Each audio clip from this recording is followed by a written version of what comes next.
O início do capítulo 2 dos Maias dá continuidade à descrição da história de amor entre Pedro e Maria Monforte, nomeadamente a descrição da lua de mel que ambos vivem por vários países da Europa, nomeadamente Itália e França. Até que, em determinado momento, regressam a Lisboa para uma casa que é a Casa de Arroios. Regressados, Maria exige a Pedro que escreva ao seu pai para tentar a reconciliação. Interessava-lhe sobremaneira essa ligação com o velho Afonso da Maia, no sentido de ter acesso à alta sociedade de Lisboa. Pedro, neste episódio, demonstra mais uma vez a sua fraqueza, porque claramente não tem vontade própria, já que a carta que escreve ao pai é mais uma exigência de Maria do que propriamente um gesto autónomo da sua parte. Seja como for, nessa missiva ele revela um grande amor e uma grande ternura pelo pai.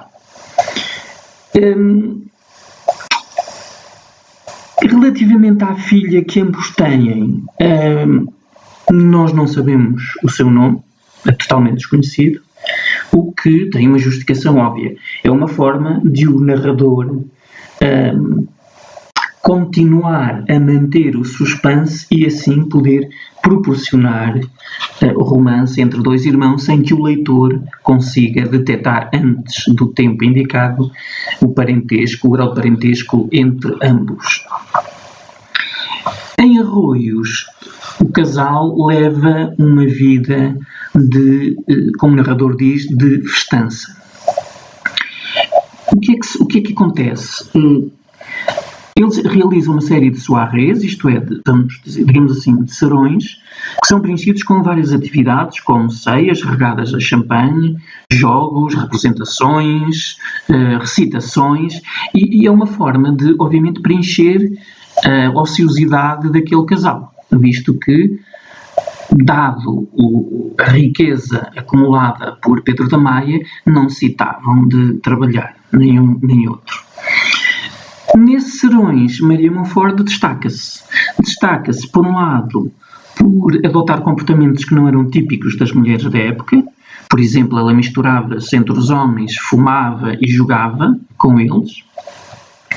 Destaca-se também pela sua formosura, pela sua beleza, que o narrador sugere que nunca tinha sido tão intensa, tão destacada. É extremamente sensual e sedutora.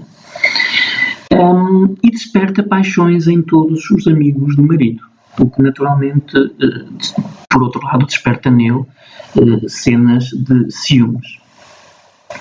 Além disso, ela lê muitas novelas românticas e deixa-se influenciar por essas mesmas novelas, de tal forma que, quando lhe nasce um segundo filho, a escolha do seu nome deriva exatamente de uma leitura que ela está a fazer, como se pode comprovar por este excerto.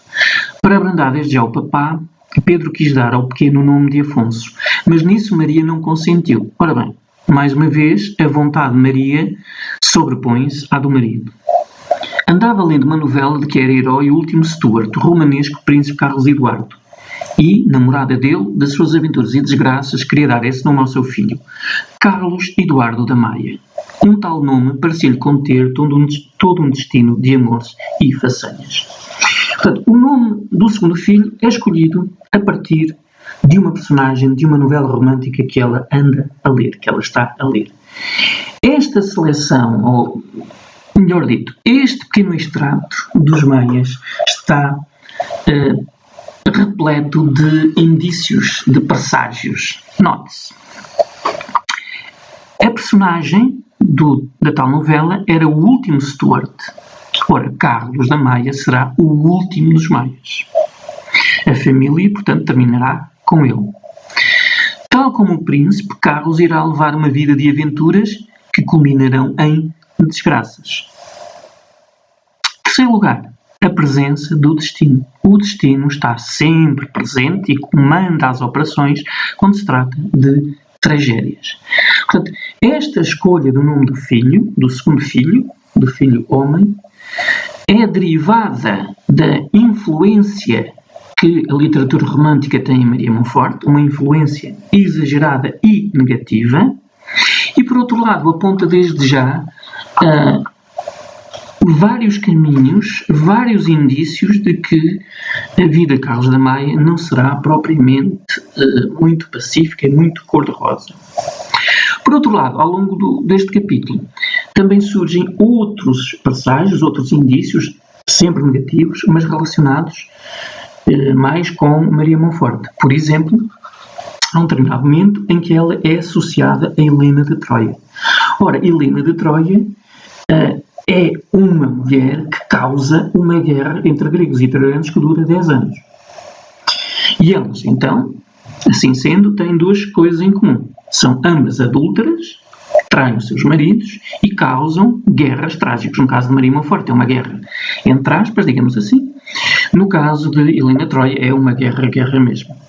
Depois, quando o narrador se refere ao luxo de Maria Monforte, frequentemente adjetiva-o de forma negativa. Por exemplo, chama-lhe luxo sombrio. Por outras vezes, associa esse luxo ao luto. Ora, quer uma coisa, quer a outra, quer o adjetivo sombrio, por exemplo, quer o nome luto, remetem para ideias de sofrimento, de dor e, em última análise, de morte. Entretanto, os acontecimentos vão acelerar um pouco e vão mudar radicalmente com a entrada em cena de uma outra personagem. É um indivíduo chamado Tancredo, de origem italiana, que vem foragido da região de Nápoles, na Itália, supostamente por estar em oposição ao poder instituído nessa região italiana, pela qual terá sido condenado à morte. Ele surge na obra rodeado de um grande mistério, é uma personagem enigmática, incompreendida e possuidora de uma grande beleza física, à qual, obviamente, Maria Monforte não vai ficar indiferente. E, em vários momentos, nós temos acesso a indícios de que há ali uma aproximação amorosa entre Maria e Tancredo. Ora, não é então surpreendente que, em determinado momento do capítulo 2, surge esta frase: uma sombria tarde de dezembro, Pedro da Maia surge no ramalhete. Esta sombria tarde de dezembro situar-se-á nos inícios da década de 50 do século XIX. O que é que aconteceu? Bom, muito simplesmente, Maria Monforte e Tancredo fugiram os dois. Fugiram, levando consigo a filha e deixando para trás o filho com o pai. Este desenlace, esta forma de finalizar a chamada intriga secundária, isto é, a relação entre Pedro da Maia e Maria Monforte, é tipicamente naturalista. Porquê? Porque, como expliquei num outro vídeo anterior, de acordo com as teses com o romance naturalista, a nossa personalidade é derivada de várias causas, como a educação, o meio social e a hereditariedade. Ora, a forma como Pedro da Maia reage à fuga da mulher é claramente naturalista e obedece a estes princípios que eu acabei de referir. Assim sendo, em primeiro lugar, a educação. Já vimos que a educação dele assentava num enorme conservadorismo.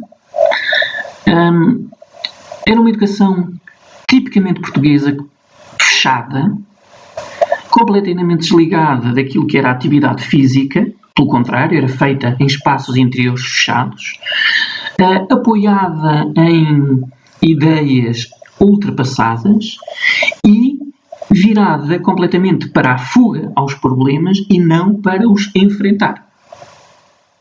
Ora, este tipo de postura, este tipo de educação, obviamente tem sempre consequências negativas. Note-se aquilo que está sublinhado aqui à direita a vermelho, que é um presságio mais um. Eles vão se acumulando e são imensos ao longo da obra. Um presságio de morte. Rosas de inverno esfolhavam-se no vaso do Japão. Se as rosas estavam a esfolhar-se no vaso, obviamente significava que as flores estavam a murchar. E, portanto, flores a murchar, sinónimo de morte. O velho papagaio, agitado com a chuva, mexia-se furiosamente no poleiro. Portanto, o velho papagaio, quer seja pela tempestade que se está a bater sobre Lisboa, quer seja porque, de certa forma, antecipa o desenlace trágico, mostra uma grande inquietação que, no fundo, corresponde à inquietação e ao estado de espírito da própria personagem Pedro da Maia. Depois, a segunda questão é da hereditariedade. Já sabemos que Pedro herdou da sua mãe um caráter extremamente nervoso, melancólico, mórbido até, e que é caracterizado também por oscilação entre extremos. Ora, se situa num extremo de grande euforia, de grande exaltação, ora no extremo oposto, de grande abatimento. E, mais uma vez, os traços hereditários que herdou da mãe também contribuíram para formar uma personalidade muito mais virada para a fuga aos tais problemas do que propriamente para os encarar de frente. Depois, em terceiro lugar, temos o meio social em que ele cresceu. E sabemos já que é um meio social fechado, condicionado fortemente pela hiperproteção materna. O pai queria vir passear com ele para o exterior, para as ruas da Inglaterra, e a mãe imediatamente corria dentro, impedia e enrolava o menino em mantas, em cobertores, o que quer que fosse. Portanto, esta superproteção é extremamente negativa na formação do seu caráter. E é uma infância marcada também por um ambiente religioso extremo, beato. Na juventude, quando ele começa a despertar, quando começa, a caminhar para a idade adulta, ele convive com um meio boémio, convencional, feito de algumas escapadas, digamos assim, aos comportamentos que seriam expectáveis de uma figura da alta sociedade, mas que também oscilam sempre entre os extremos, entre um ponto mais positivo e um ponto mais negativo. Ora, o que é que se pode concluir daqui? Pode-se concluir, então, que a intriga secundária preenche os requisitos do romance e das teses naturalistas e que determinam um retrato de Pedro da Maia enquanto herói romântico, porque estamos a fase do seu crescimento e vida corresponde ao período do romantismo em Portugal, que tem consequências trágicas e que tem características muito claramente marcadas. Maria Monforte é claramente a mulher demónio, é a mulher que seduz o homem e o arrasta para a perdição, para a morte. Por outro lado, ele é um herói romântico fraco, porque é incapaz de enfrentar e superar os problemas que a vida lhe coloca à frente. E então, o que é que lhe resta? Resta-lhe a fuga. E a fuga, neste caso, é o suicídio. Que é o que ele faz.